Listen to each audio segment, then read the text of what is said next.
Welcome to Clue, Criminal Law for UK Enforcement. Today we're breaking down one of the key foundations of criminal law, Actus Reus, also known as the Guilty Act. If someone's on trial, the first question the law asks is, what exactly did they do? Was there a guilty act? Let's unpack it clearly and step by step. Actus Reus is Latin for guilty act. It refers to the physical action, or in some cases, failure to act, that the law says is criminal.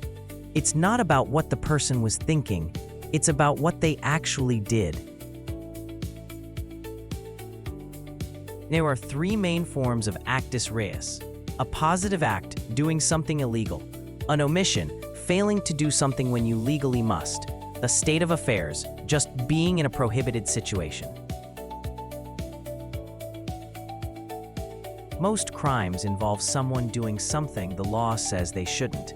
This could be hitting someone, stealing, destroying property, or committing fraud. Legal duties to act. You can be legally required to act when you're responsible for someone, like a parent or carer. You hold a professional role, like a police officer, doctor, or lifeguard. You've created a dangerous situation and failed to fix it. Sometimes, not acting can be just as serious, but only if the law says you had a duty to act. These are called omissions.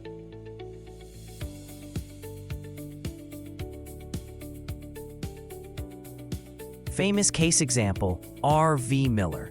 In R.V. Miller, the defendant accidentally started a fire in a house.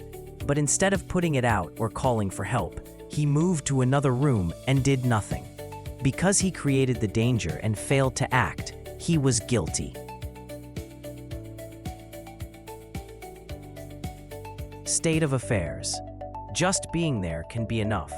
In rare cases, just being in a certain situation can count as the Actus Reus.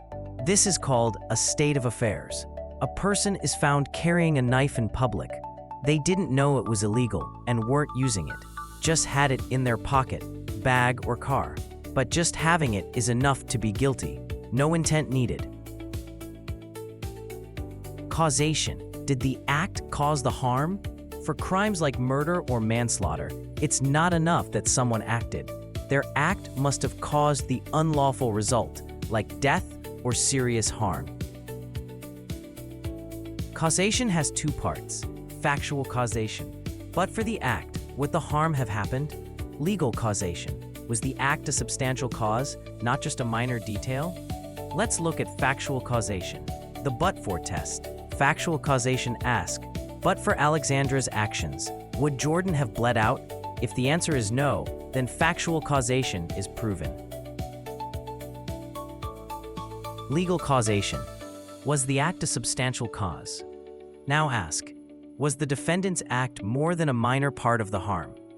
The law looks at whether their actions played a significant role, not just a tiny one. Example, Jordan had a weak heart, but the stabbing clearly made the injury fatal. So Alex's act was a substantial cause, not just a small detail.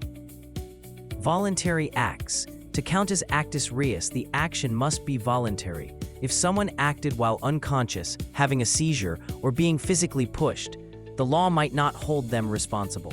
Example, person having a seizure knocks over a candle by accident, or someone is pushed into another who falls. If there is no voluntary acts, then no criminal act is committed.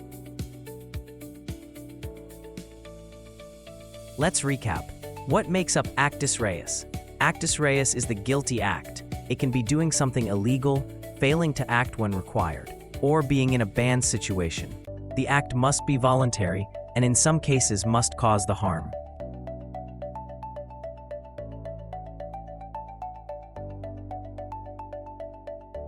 Now that you understand Actus Reus, stay tuned because next we'll look at Mens Rea, the guilty mind. Together, they form the heart of criminal law.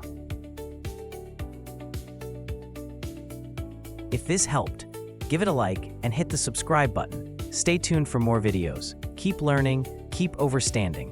Know the law, understand the offense. See you next time.